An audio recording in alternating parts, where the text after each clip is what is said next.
65 of the PDF. This meeting is being recorded. Dharmopadi. So dharma upadi, upadhikatvad. So is that katvad? Is that a separate word? Yeah, no, ka is not a such. Ka is part of the whole word.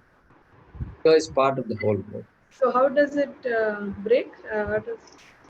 Yeah, so aneka dharma upadhikatva is a pratipadikam. Upadhikatva. So like anything, tva is tasya bhavaha kvatalam. And so tvam, like gunatvam and dirghatvam, hindutvam, all that quality of being something. Okay.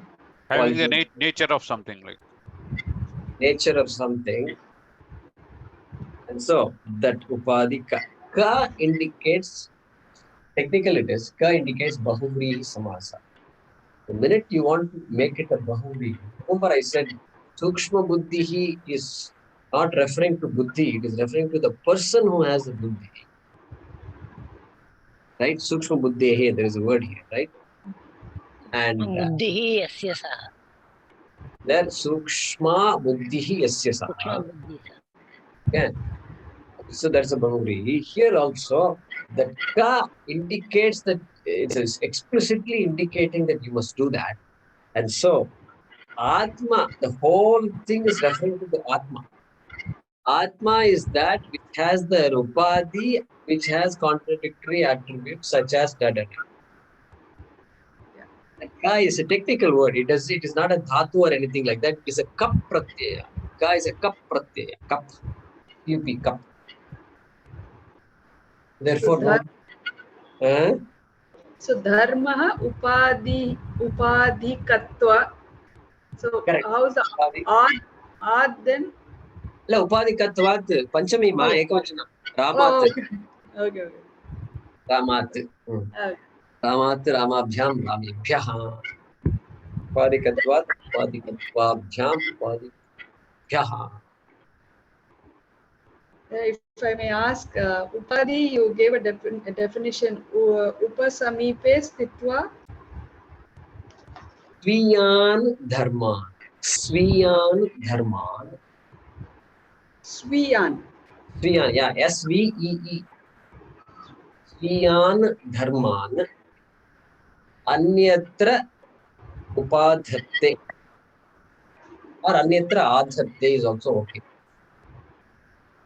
Okay. Sviyan dharman anyatra adhatte.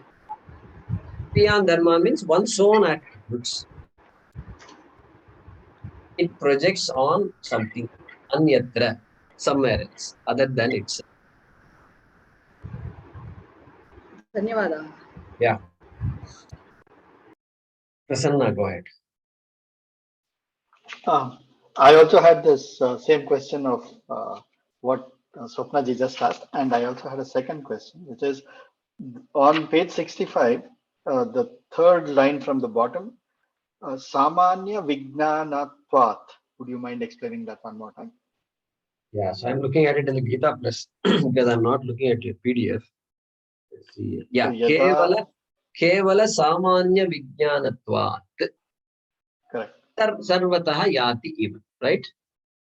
That's the one. Yeah. Yes, that's the one. Yeah. So he's giving a reason. I can understand that in the waking state, the mind is moving all over. I can understand that in the dream, also my mind is going to various places. I can understand. But here, Sarvataha means everywhere. All pervasiveness. Okay, that is being indicated here. And Shankaracharya is deriving that by saying, because that Atma does not have anything to limit itself. Because there is no thinking at all going on. There is no activity going on. Because Upashamaha has happened of all this Karana and Am. Therefore, what remains? Kevala Samanya Vijnanam remains. Chit remains. Atma remains. Pure consciousness remains. Kevala Samanya. Samanya means general. General means unqualified. Unqualified by what? Unqualified by any thought, unqualified by any action, unqualified by any assumption, unqualified by any pursuit whatsoever. Kevala samanya vijnanam. Vijnanam here means chaitanyam.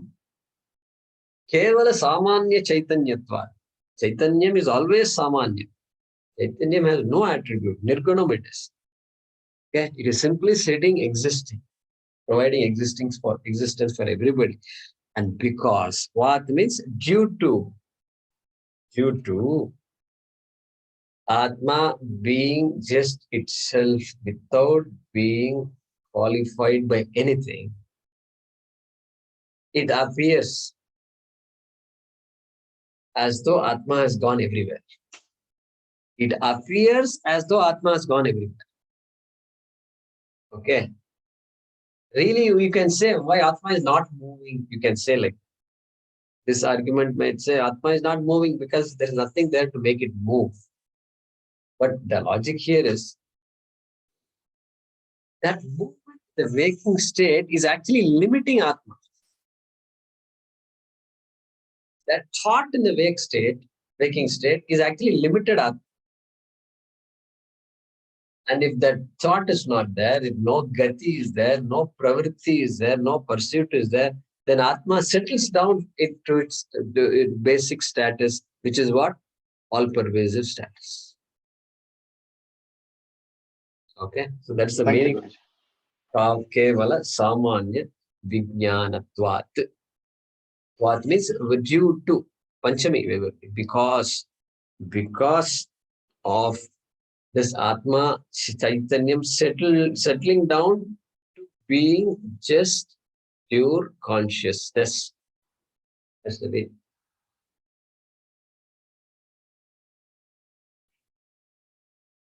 Yeah, Hariji, go ahead. Hari Om.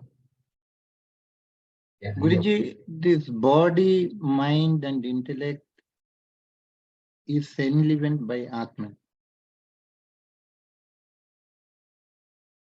When that is the truth, can we not say that the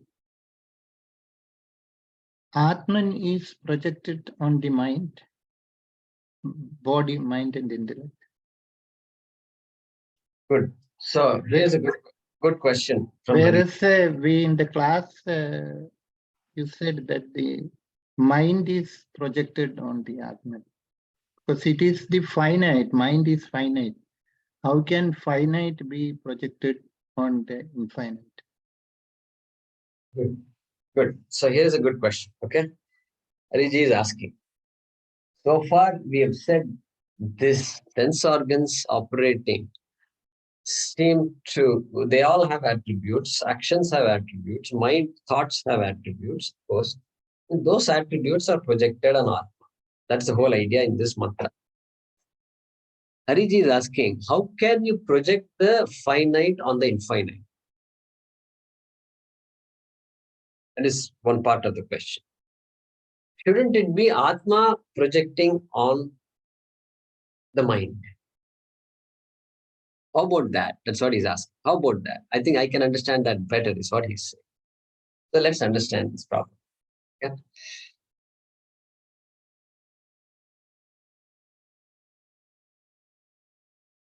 See, this projection comes from whom? Who is projecting?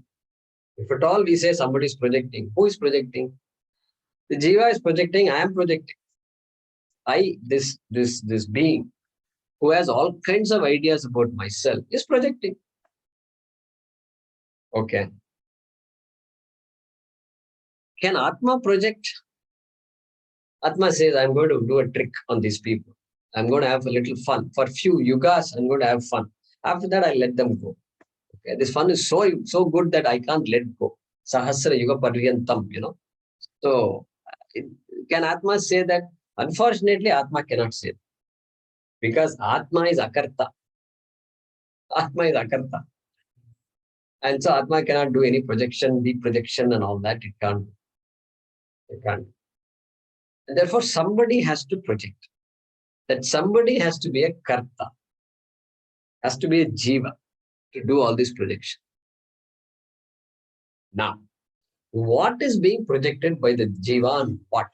Let's think about it. Okay? Look at this. Now, what we say is, the one part we say is, the body is limited. The body is anityam. Therefore, I am anityam. Correct? That is how the idea of mortality comes. Body is mortal. I know that very well. And therefore, I am mortal. Therefore, I am mortal. Clean projection. Shastram says it is a projection. Unless Shastram tells me I don't know it is a projection, I think I'm a wise guy. Okay? Wise guy. There's a phrase called wise guy also. I think that means different, something different. But we'll come to that another time. So I'm a very intelligent guy.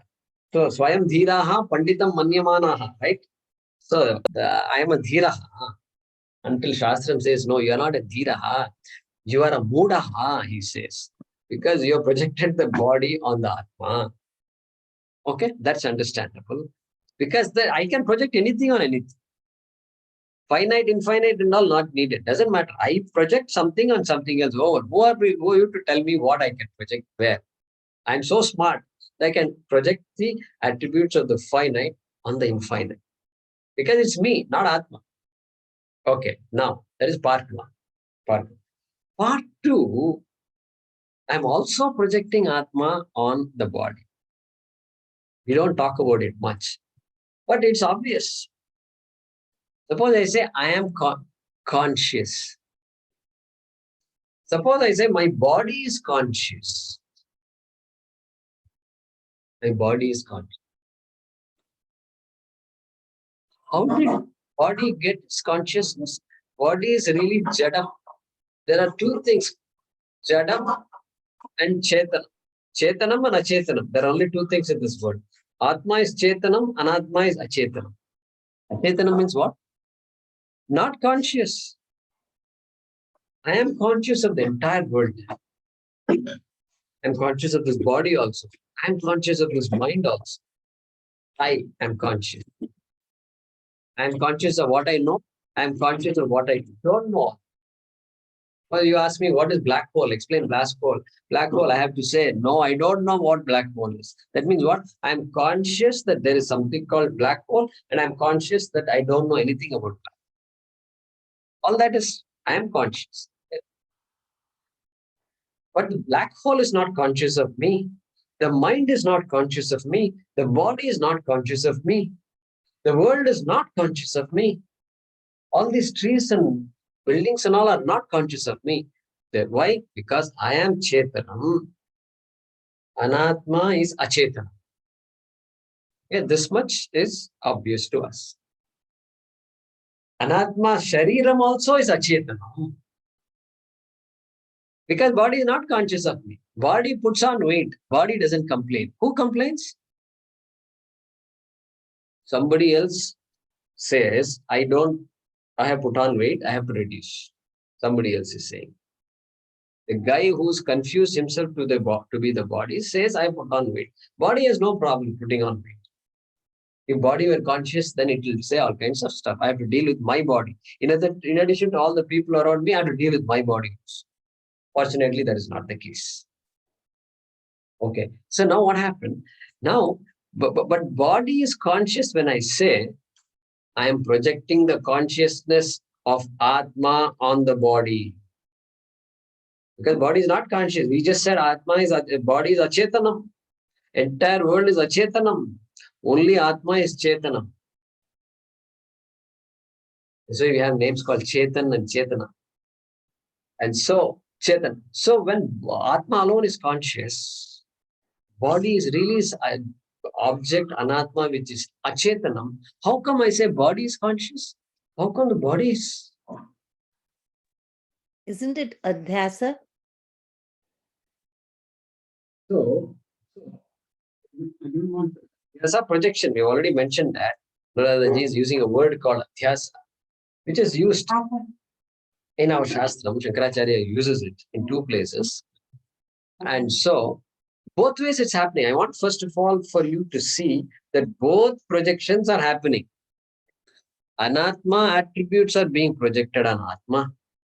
When I say I am mortal, I am projecting the attributes of Anatma and Atma. Anatma, Shariram and Atma. When I say body is conscious, what am I doing? I am projecting the attribute of Atma on body. When I say body exists, I am actually unknowingly projecting the existence which is really only belonging to Atma on the body. When I say clock exists, I am projecting the attribute of existence, which is actually only attribute of Atma, Brahma, on clock. That is why we say clock is mithya. It has its existence is dependent existence. And dependent on what? Dependent on the existence of Atma. Therefore, Hariji is correct. Hariji is correct. We are geniuses. We can project Atma and Anatma. We can project Anatma and Atma also.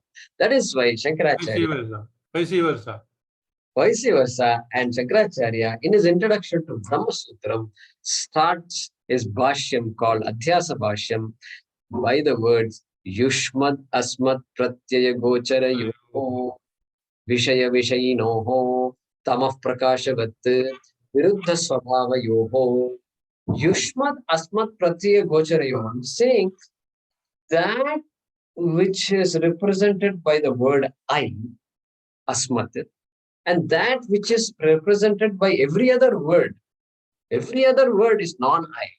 You, he, it, that, everything you say, he summarizes everything by saying two words, Yushmat and Asmat. There are only two things in the world, Yushmat and Asmat. Yushmat means you. Asmat means I. And that you refers to the entire world. Okay? That's the reason why you says Yushmat, etc. And he says, then you know what he says? Tamah Prakashavat, Viruddha Swabhava Yoho. They are all Viruddha Swabhava. Atma and Anatma are of opposite attributes. There Viruddha means that. Tamah Prakashavat, Itaretara Bhavanupapattau Siddhayam. Okay. Then Yushmat Pratya Gocharasya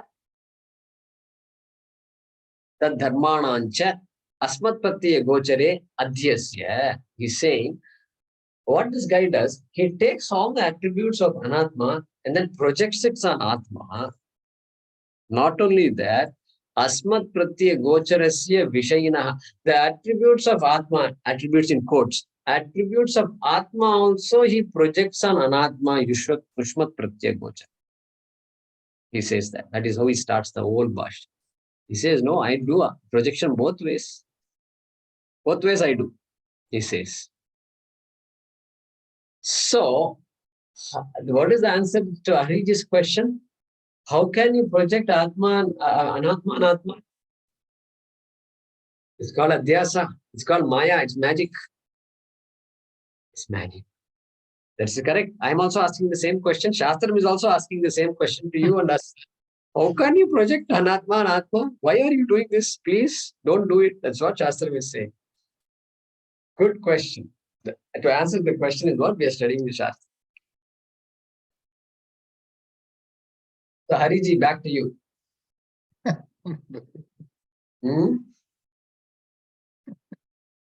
That is how it is. That is how it is. Yeah. Good question, though. I think all of us got a point from this question. That not only Anatma is projected on Atma, I have the capacity to project Atma and Anatma also. Both ways it has happened.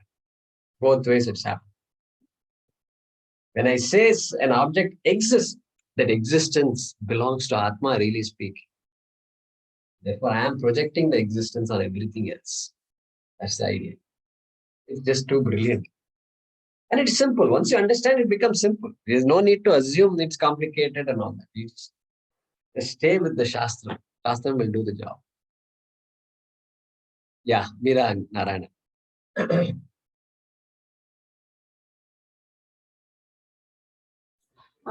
Namaste, Guruji. Guruji, I just wanted to understand a little bit more about the sleep, because Yati, you said, is not moving. It is all pervasive.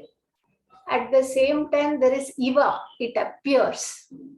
So in that state, that means it's a state. So why do I not realize that that all pervasiveness, if it is my nature? In sleep, why I don't realize it? Because of course you don't need upadhi to realize that, right? Because it's our own nature. Realization is an act. No, I mean to say I don't understand that state because I'm not aware in my sleep that I am in that all pervasive. Right. Because karananam upashamaha. Therefore, it's impossible for you to understand your nature in deep sleep. So why does it say Eva appears? It is said because Atma is not understood yet. Atma is not yet understood. We are only beginning to understand. Nachiketa is beginning to understand. So even Atma is all pervasive. You don't have to say Atma all pervasive. Eva, you don't have to say. Okay. Atma sarva gata. That's it, period. No Eva. But here to show the opposite attributes. Atma is all pervasive, Eva. And then Atma is limited, Eva. So Eva, like an accordion. Eva. Atma is like that. So it looks like even sleep is a upadhi kind of thing when it says Eva. Therefore, Shushupti is an avastha. Avastha. Avastha means state. State means what comes and goes is called state. Okay.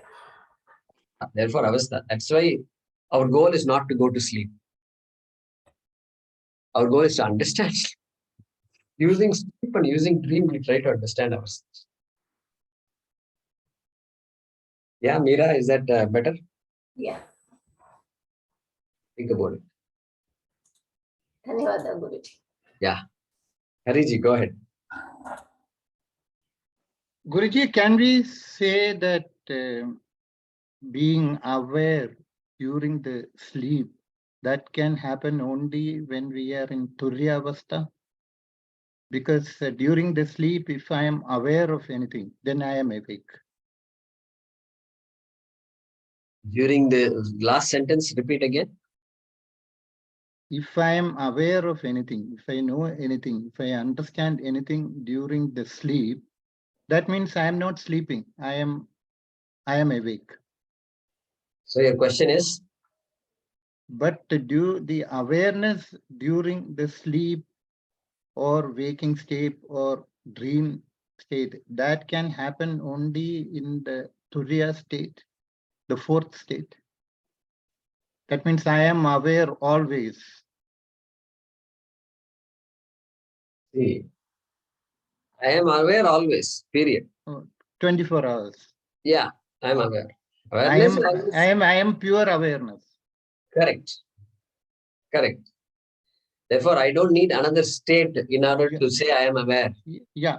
Every state is the fact that there is a state shows that I am aware. Yeah. Okay, shows that I am aware. There are only three states. There is no fourth state. Yeah.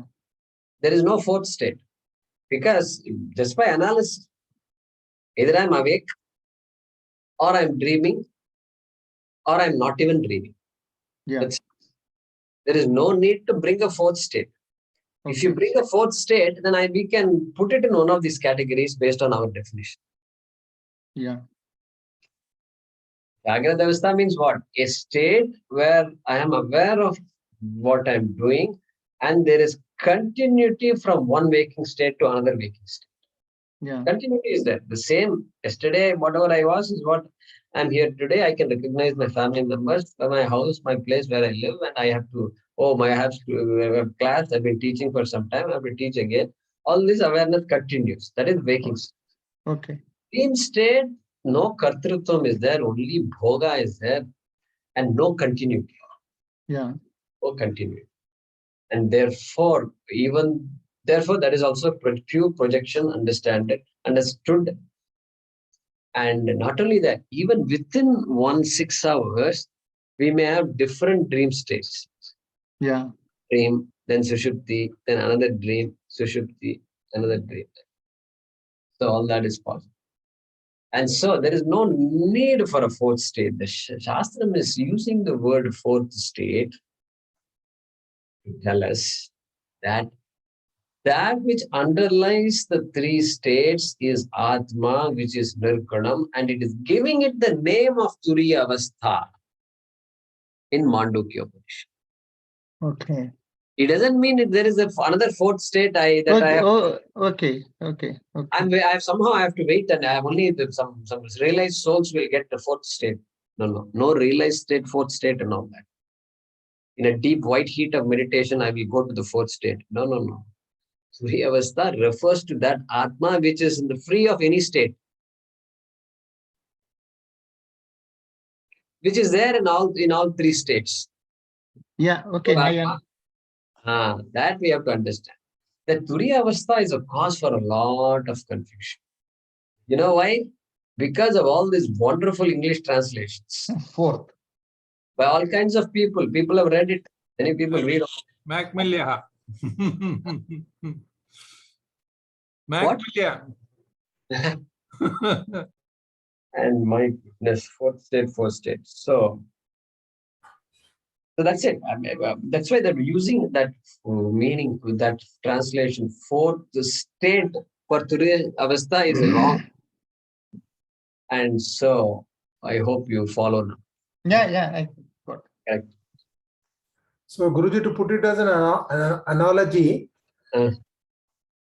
waking state is one wave, sleep state is another kind of wave, deep sleep is another kind of wave, and all these three subside, leftover is only water. Leftover is only water, but water is there in all three Correct. that you mentioned. Water has always been there. Correct. So that is Turiya. So that it is the word Turiya is being used to refer to that water. Correct. So Turiya is there in Jagrada Avastha. Turiya is there in Swapna Avastha. And Turiya is there. But Mandukya puts it differently. He's saying Chaturtham Manye. Like that it says. To help us, help direct our attention to that water that is there in the wave. Turiyam. So at least we say, I'm not a sleeper, I'm not a waker, etc. I'm not a dreamer. Then who am I? The wave should be able to say I'm water. Yeah, Vijay, go ahead. So, Guruji, you mentioned about the crystal getting its color from the upadhi, which could be the flower or table or wherever it's kept, right? From that, it's getting that. But in our case, if we take the equivalent in Atma itself has given the power to the mind, right? To do whatever it's doing, mind and body and all the upadhis. Is that slightly not a little different when we compare the two? Correct. So Vijay is asking a question. He is comparing the example given for Upadhi.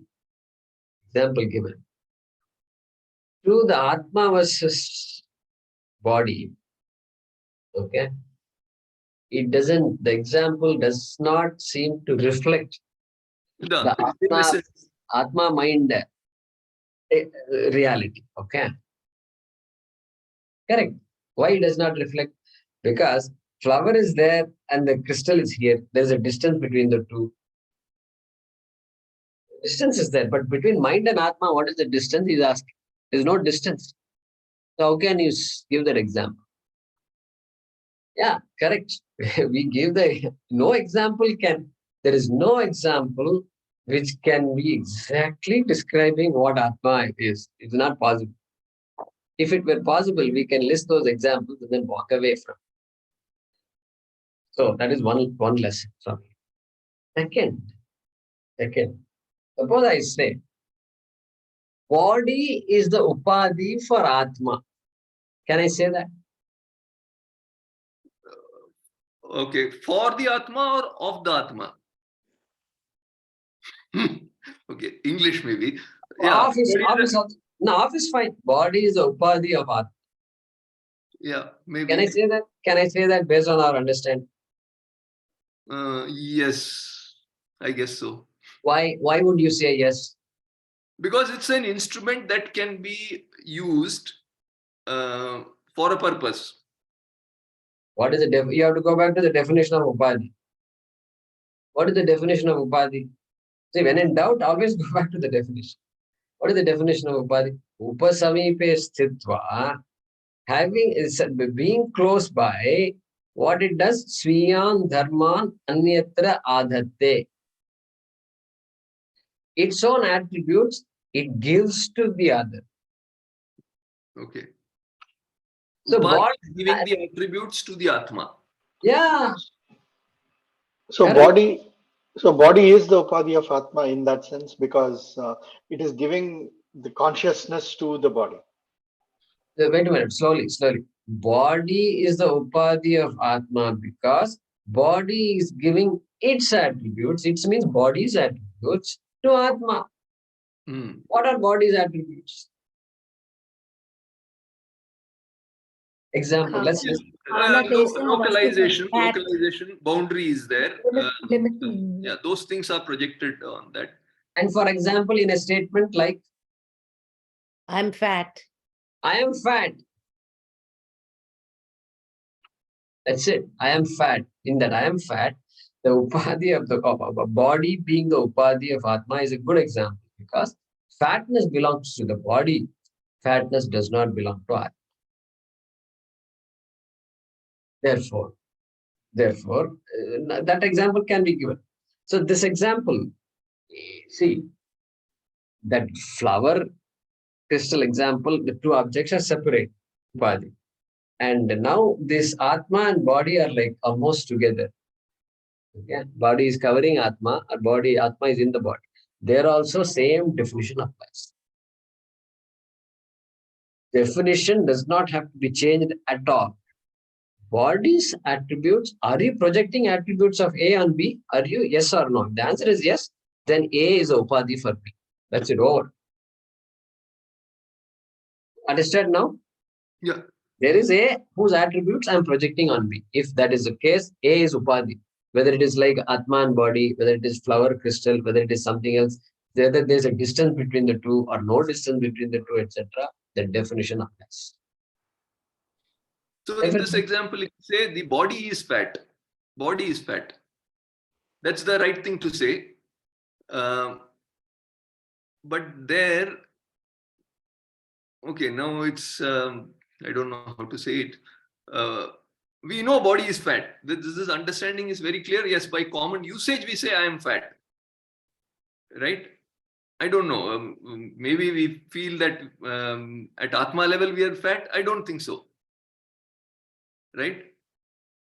So this is where confusion starts. Okay, as Swamiji will say, with respect to all these other things, we are very clear. We are all jnanis. But when it comes to the body, there are all problems begin.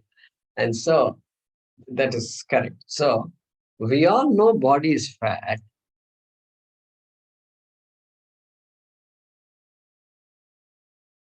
Sometimes we even say my body is fat or my body is big. My body is overweight. Okay. These days they don't say use the word fat. They will say overweight. That is better. Better because the fat means I think people have become allergic to this word fat, thin, and all these things. They won't say I'm thin. They'll say, Guruji, have you lost weight recently? Like that, quietly, politely, they will say. I tell them I've been losing weight since I was 5 years old, and I'm still existing and alive and talking and thinking and all that. So I don't see any problem. So yeah, we know body is fat, and but the problem is I am fat. I am fat becomes a problem. Now, a better example would be, so yeah, body is fat, body is dark, body is short. Nobody says body is short. Everybody says I am short. I am underweight. I am overweight. This is the problem. So problem means what? See, body is overweight versus I am overweight. I have to sort the problem. Problem continues to be there and the responsibility lies on me, regardless of what language I use and how I say what I say. Problem has to be fixed. If the body is overweight, I need to work on it. Okay. So that working part, it doesn't matter what language you use, how you say it, working is there. But the problem comes when body is mortal, therefore I am mortal. Body is subject to death, therefore I, Atma, is subject to death. This is the mother of all problems. Correct? Yes. That's what makes us do so much. Run around, protecting ourselves, right? Nothing wrong with that. We are not saying you should not, but you have to take care of yourself, no doubt. What Shastram says, that is a huge problem. If this is what my understanding of Atma is, Shastram says there is no end to it. There is no end to this problem. That's what he is saying. Shastram says, Punarapi Jananam, Punarapi Maranam will be there. At least if they say, okay, I'll just die and then I'll be done with it. Shastram says, done with it is not possible. Because even before, I was the one who wanted this body and I got the body. Therefore, where is the question of being done with? And so, this mortality has to be questioned very seriously. And to a point where we have to ask, yeah, body is mortal. So what? We should come to a point of saying, so what? I'm free. I'm not a mortal. And this mortality is the mother of problems. Only when I know crystal clearly that I am not a mortal, only then this mind will rest. Until then, this mind will be just moving around, just confused, sad, whatever word you want to use, disappointed, dissatisfied, depressed. That mortality is the thing that finally, that's what takes us off.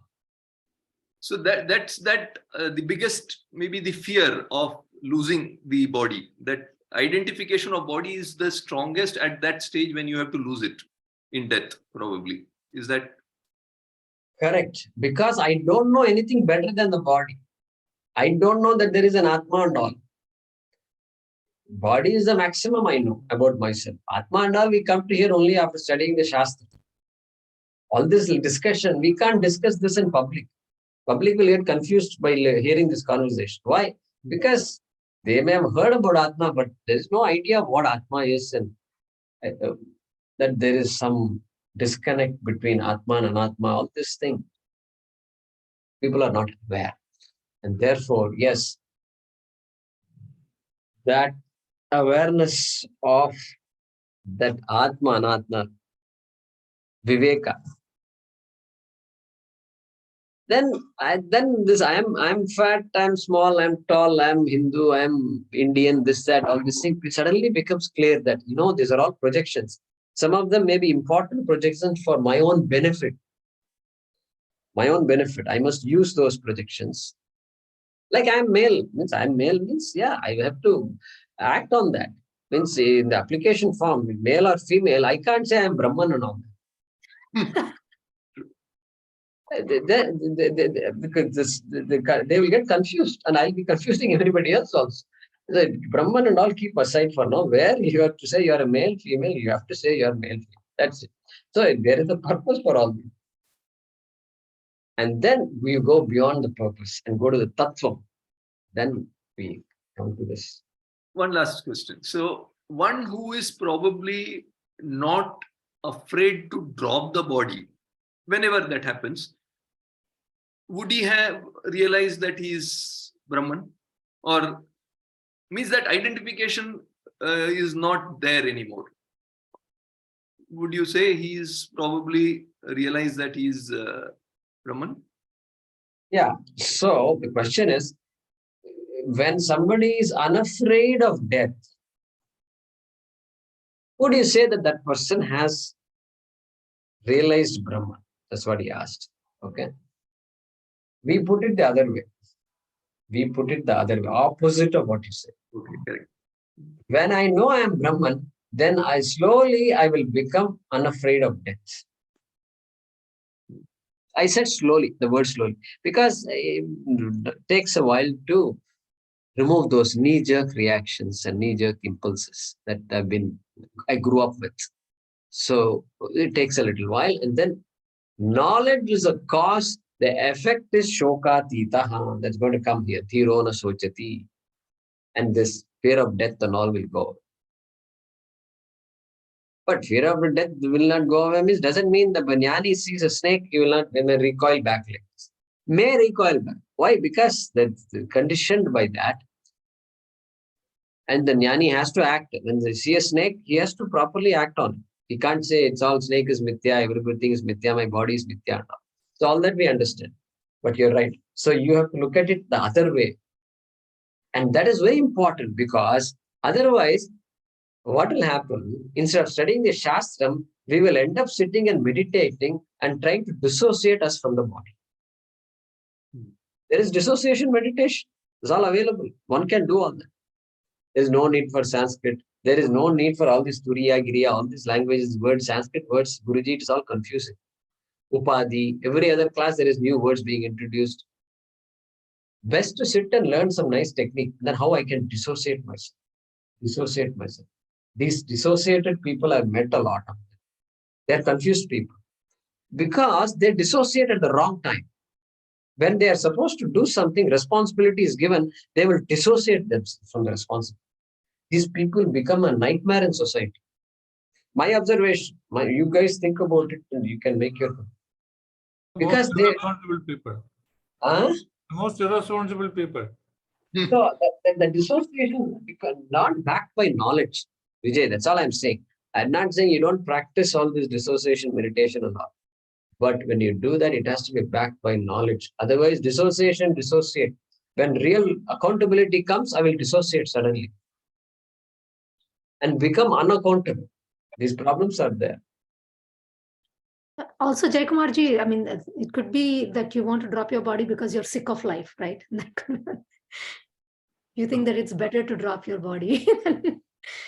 That right? is escape route. Okay. Oh yeah. So you don't. I don't think we can argue that way. So yeah, and there is nothing wrong in saying, no, I am in pain. This pain is not going to reduce anymore. It is better off that why don't you just give me an injection and I'll go. I don't say it's wrong to say that. Who am I to say that it is wrong? When somebody is suffering, you should ask their opinion, not the guy who's not suffering like that. Yeah, but that doesn't mean they're a jnani. That's what I mean. Doesn't mean they're a jnani. Correct. But they may not have dissociation now. They was asking about one who has the ability to dissociate and who may not have the feeling like Ramana Maharshi. And the feeling is not there. That sensations that normally cause pain, they are all so absent in a person like Ramana Maharshi. So therefore, Ramana Maharshi also will not say that you dissociate yourself like me, then you are a wise person. No, you look at his text, he doesn't say that. Some of his devotees say that. That's a different issue, but he doesn't say it. Yeah. In that case, all terrorists must be Brahmajnanis, no? Because Good they point. are not. Hariji, I should remember to say this. Very good point. All terrorists are jnanis because they're ready to die. Yeah, kamikazes. Even during world, kamikazes, the Japanese kamikazes. Yeah, kamikazes. Yeah, correct. Maybe they are jnanis in their own right, meaning they are also doing it for a higher purpose, right? Okay, not the knowledge of the self, the way we are understanding it, but for them it is going to Jannat or whatever, right? So, yeah, we can't comment on someone else, but I'm saying they might be jnanis in their own right. Doing wrong things, that's done, but not anyone can do that, right? After learning of Shastras, can we do what they are doing? No. Put our life at risk? No. So they are probably jnanis in their own right, maybe using that for a wrong purpose. That's a different story. Then it can't be jnani, no? If they're using it for a wrong purpose, they can't be a jnani. Yeah. Anything else? Any kind of ahimsa is not a Gyani. Yeah, Imsa Paramo Dharma. Yeah, so Mahesh ji, go ahead.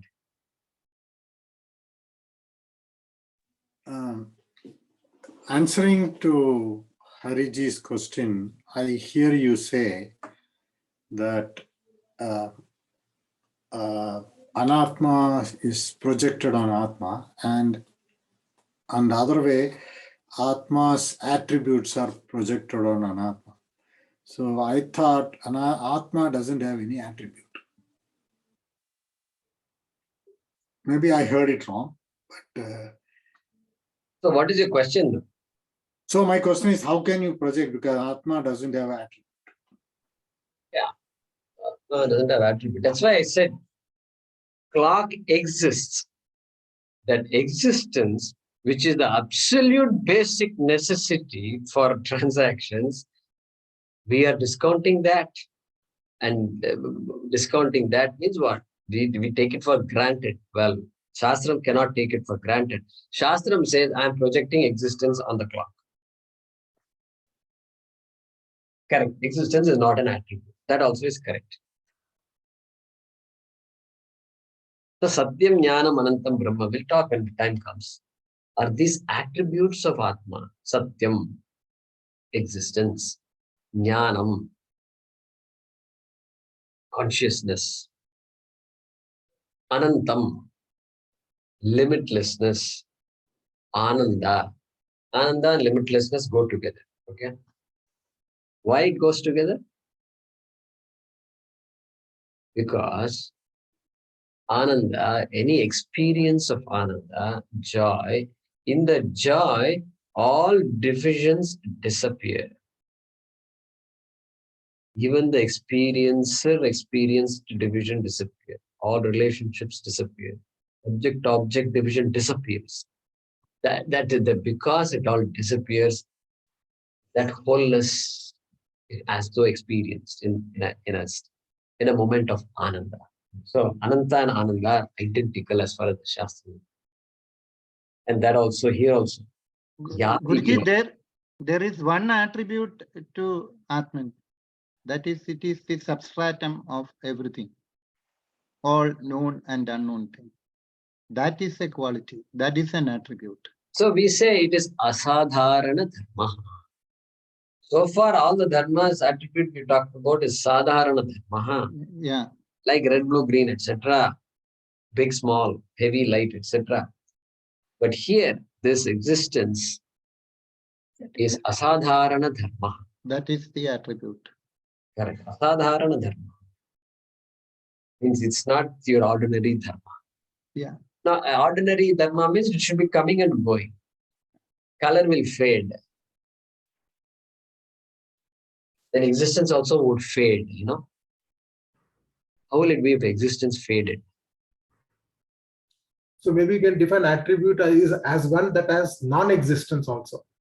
Red exists, red does not exist also. So that is an attribute. So what is an attribute again? An attribute is one that can have non-existence. Oh, yeah, okay. Correct, Anityam. So Anityam, correct. Guna. That is why the Shastra says it is beyond the known and the unknown. Yeah. The Kathopanishad very clearly says, the second chapter before, fourth verse. Correct, correct. Beyond the known and the unknown. So, but what do you understand by that statement? That is the question. Beyond known and unknown, it's a very esoteric statement, beautiful statement. What do you understand? How does that make you free? How does it connect with your understanding of Atma? How does it connect with everything you have studied? That we have to ask, correct? True. It is beyond the known and unknown. Is what? If I say I know Atma, then I have objectified Atma. Then I have finitized Atma. I have localized the Atma. So therefore, it can't be an object. Unknown. Atma is unknown if I say. Atma is the self. I am aware of myself very much. Awareness, that knowledge is awareness. I am aware of myself. I may not know what the self is, but I am very much aware of the self. Therefore, Atma has to be beyond unknown also. Otherwise, it's something out there which is so far away and something that has no connection with me and my life. Therefore, Atma is Vijñātam, Avijñātam. So it is neither Vijñātam nor Avijñātam. Okay? Neither Vyaktam nor Avyaktam. Neither manifest nor unmanifest also. So like that, beautiful statements are there. Which is not difficult to follow because I exist. Hold on to the Atma. Am I unmanifest or manifest? If I say, well, body is manifest. Every word is being manifest every second as I speak. And all thoughts are manifesting and demanifesting. Whole life is full of manifestation and demanifestation. What about Atma? Atma sustains everything. Sakshi, watching everything. And who is that watcher? I, Atma. Careful, right? Aparoksha. Don't say God is watching. God is watching is a Western concept, not an Indian concept. Yahan par nahi hai. I've been looking at all things. Nowhere it says God is watching. When they say God is watching, they immediately bring us back to Atma. Our Shastra is so unique, I tell you. So brilliant it is. Unique, is it not? Compared to other. God is very much there. That God also is watching. That also we have. In the scripture, we have that also. Be careful, he's watching. Okay? He'll give you papam and punyam. Very much there. That's how we all learn about God. But then we advance our understanding. Jaykumar, we also use the word indicators, right, instead of characteristics or attributes for Atma, like when we talk about indicators. Correct. Indicators. Indicators. So, lingam, that is the word. Yeah, right. Lingyate anenati lingam. That is indicate. That is why Atma cannot be objectified. You can only what? Pointed at. Yeah, even though I am Atma, I can't point at Atma. It's very strange it is. I can't objectify it. I can't describe it. Atma cannot be described. That's why Tattva Bodhakara gives a long line. What does he say? Panchakoshatitaha. Huh? That's the question I had, Guruji. Now, why is then Anandamaya Kosha when there is no boundaries at all? Yeah, Anandamaya Kosha. So when there's an experience of Ananda, when there is an experience, if you use the word experience, that means you are thinking of experiencer. An experiencer wants that experience. Therefore, it becomes a kosha. Kosha is limiting. The minute experience is sought after, then I'm limiting myself. So the jiva is limiting Ananda, is it? Correct. Correct. See, I want a good experience. Why? Because I am having a bad experience now. It's kosha. Because after the good experience, okay, I'll get some good experience. Then what will happen after that? The experience is not going to be as good. Therefore, this up and down experience is Anandamaya Kosha. Kosha is that which limits. Limiting. Any limiting thing is called a kosha. So koshas belong only to the jiva.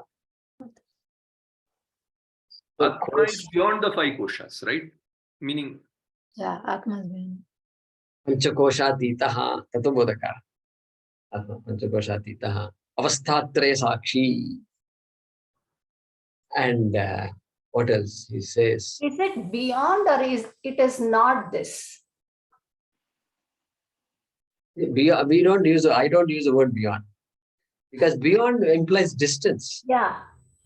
Beyond implies just now Vijay asked the question. He said, how can you use the example of flower and crystal on Atma body? Now suddenly he uses the word beyond. You see why we are not alert? Beyond. No, okay. Other than that. Beyond, Star Wars. Beyond, there's a sentence, the Star Wars, whatever the TV show. Beyond, they say. Beyond means you have to imagine space. Your mind has to just travel far away. Beyond. So maybe, but the reason beyond is the Panchakosha is such that it will go from the grosser to the subtler, right? Maybe. Anandamaya is the fifth kosha, right? Yeah, fifth kosha, which is where that experience of short-term happiness or. Well, so I think Bhrigu, when he does not come back, when he gets the Anandamaya kosha, is significant because he doesn't return back. Right. Just a symbolic way of saying I've understood. and even to understand koshas, is it distinct? Because I can't say pranamaya when it says pranamaya, there is not a distinct pranamaya, because if even when I take the gross body also prana should be there. Prana and annamaya, I don't see they are separate from each other. It's like the space has everything in it. So maybe one is merged with the other, so I can't say it's distinct. It is going from grosser to subtler and subtler. Correct, ma. But what is the purpose of all this Panchakosha? We should understand. We should not get lost in words. What is the purpose of Panchakosha Prakriya? Purpose is this. Each kosha represents a mistake I am making. Annamaya kosha, I mistake myself to be the body. I say I am the body. I say I am tall. When I say I am tall, I am short, etc. It's one type of mistake. And that mistake is categorized by saying Annamaya kosha. Next, this one, Pranamaya kosha. Well, I say I am hungry. I say I am short-sighted. I mean, that is Indriyas. So, Pranamaya, it comes under Pranamaya kosha, right? Hunger, Prana. I am hungry. I am thirsty. Yeah. All that is Pranamaya kosha. And Then I think pain also, no? Pain can be included. Then let's bring the mind first, okay? Then Manomaya kosha. Manomaya. This is a great game. Manomaya kosha. So everybody uniformly, all of us, take all our emotions to be ourselves. I'm sad, I'm agitated, I'm disappointed, I'm this, I'm that. So there is some disappointment due to that. We should learn to speak like that. There's been some disappointment due to that. It's important because that distance, there must be that distance between the disappointment and me. Which is what we practice in the dhyana, right? The distance is there. I'm playing a role. So the problems of the role, let it remain problems of the role. May I not take on the problems of the role. May I contribute to solving those problems, but I am not the role. Role is I, but I am not the role. Therefore, Manomaya kosha, another level. Then Vijnanamaya kosha. I'm the doer. I'm a teacher. I'm this. I'm that. I'm the president of this association. This, that. Vijnanamaya kosha, kartrutvam. Okay? Who do you think I am? Vijnanamaya kosha. Then Anandamaya kosha. Bhoga. That experience of joy, which is what everybody is seeking. And so I mistake myself to be the states of mind characterized by Ananda. And the only problem with that is Ananda being a state, it comes and goes, and I don't know how to be happy all the time. That is a problem. And so that Anandamaya kosha. Kosha, it is a kosha. It is another level of mistake. Kosha means level of mistake, we should say. Now, sheath and all that they say. Sheath and all, what is the purpose of kosha, you understand? 5 types of mistakes we make is called panchakosha. That's it. Brilliant explanation. And afterwards, you can decide, you can put any mistake in any kosha. That's okay. It's up to you. It's based on your understanding of the kosha.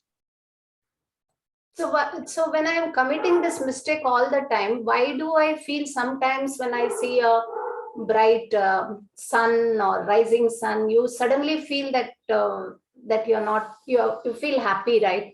And it is not like the happiness what you experience through senses, like I like this, I don't like this. So when you see a mountain, as you were explaining during Vibhuti chapter, you feel that all pervasiveness suddenly. From where does that come? Yeah. So there are these ideas coming in the mind. Pleasant ideas, unpleasant feelings. Okay. Oh, this is a nice day today. Oh, this is again, I have to do this. These ideas are coming. That's why Shastram doesn't say these ideas will not come for a jnani.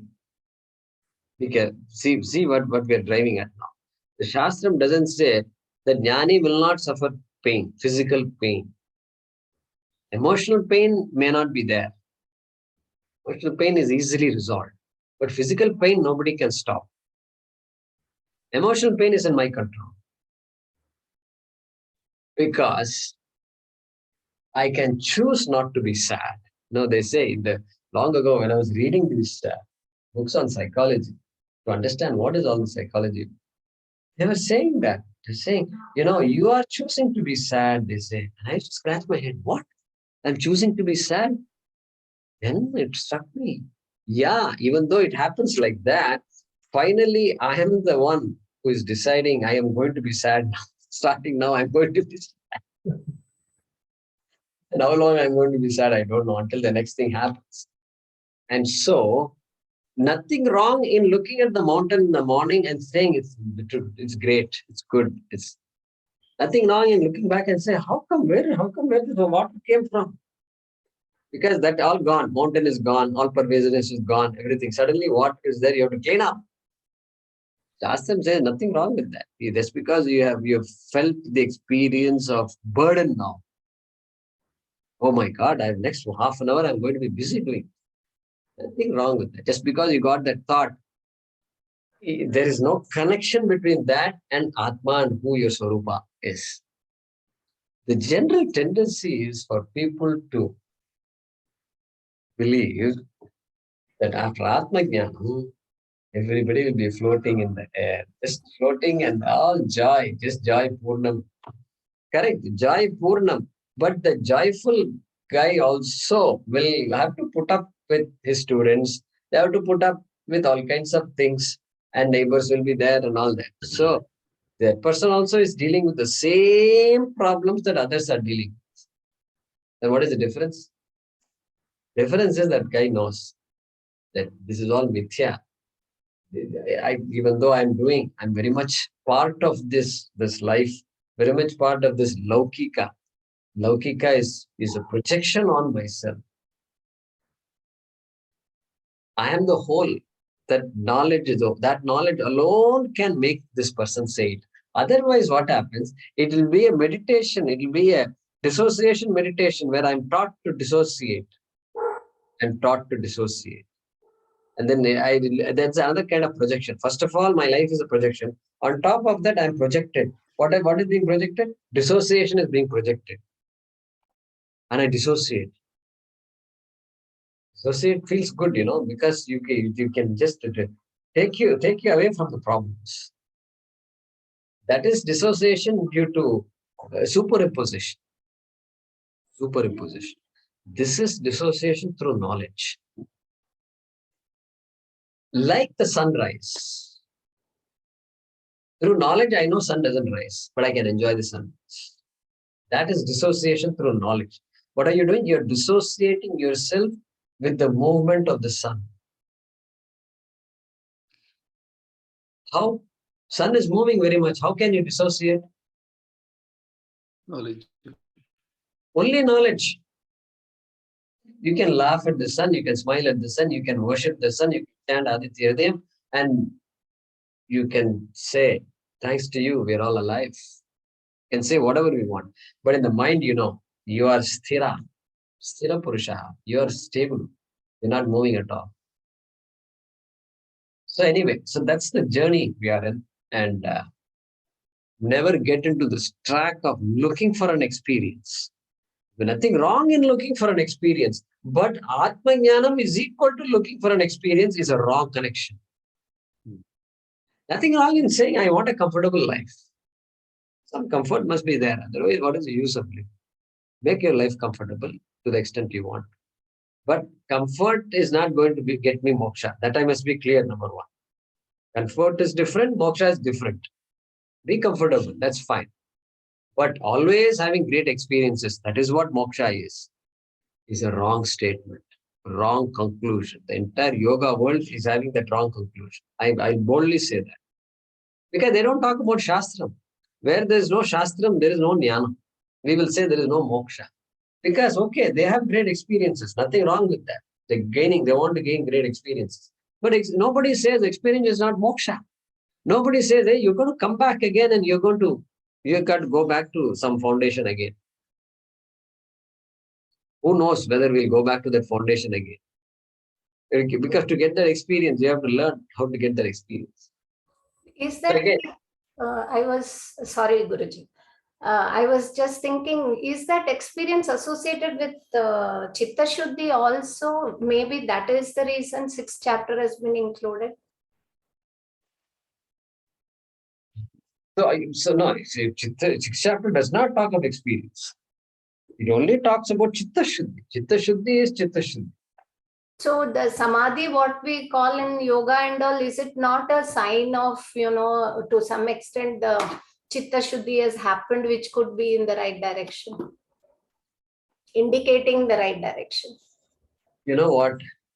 The more I study the Shastra, I feel like there is no connection between Chitta Shuddhi and Samadhi. Okay. Because Samadhi is an experience. Chitta Shuddhi, we are talking about Ahimsa Paramo Dharma. We are talking about doing our duties.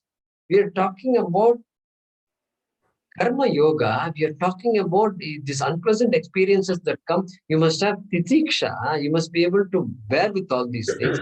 That is what is going to give you Chitta Shuddhi. And I think about it, Samadhi and Chitta Shuddhi are not connected at all. Because Samadhi is a state where I can have no thoughts. Vritti Nirodha. Chitta Vritti Nirodha Samadhi. I think there is no connection between this and Chitta Shuddhi. But Patanjali, I'm not saying Patanjali has been interpreted, taken off in a different way. Patanjali is very crystal clear about what is moksha and all that. Because he talks about yama niyamas. If that is not there, Chitta Vritti won't happen. No, Nirodha won't happen. Nirodha won't happen. Therefore, Chitta Shuddhi can be there. And once Chitta Shuddhi is there, Samadhi is easier. Samadhi is easier because the mind is calmer. By itself, mind is calmer. And therefore, possibility of Nirvikalpa Samadhi is much more there. But then the world goes after Nirvikalpa Samadhi. No. Because Samadhi is not the end, maybe it's the means. That is not the end. That may not be the means also, I'm suggesting today. Okay. Think about that. It's not the end you have just said. It may not be the means also. So Patanjali himself says it is not the end because he says this only prepares you for Raja Yoga. May not be the means when I say. What I mean is, I'm not saying it's not important. I'm saying, by saying that the Nirvikalpa Samadhi is a means, what will happen? People will give up all thinking and then become Nirvikalpa Samadhi Purusha. Because it is possible. If generally, a person can be trained to get Nirvikalpa Samadhi. What do you tell about that guy? He doesn't want to know anything about Chitta Shuddhi. For him, goal is Nirvikalpa Samadhi. So by saying means, we have to be careful. Sometimes the means is converted into an end also. My only confusion was, is it that because without Chitta Vritti Nirodha happens only when you have yama niyamas and all in place. Correct. So that was what I was trying to say means. Okay, so that is fine. So yama niyamadi is there, and therefore then towards the end only dhyanam, pranayama, dhyanam, then samadhi. Correct? And then what does Patanjali say? Patanjali say, yeah, that is not an end, and you have to. We say we have to do Shravanam Mananam. I don't know what words Patanjali Muni uses. And he finally emphasizes on Ishvara Pranidhana. Correct. Ishvara Pranidhanam is there. So, Purusha Vishesha Ishvaraha is the ultimate goal. Probably it is not what we say Jnanam. It must be something to do with, I feel, right now I feel maybe it is Brahmaloka Prapti and all that.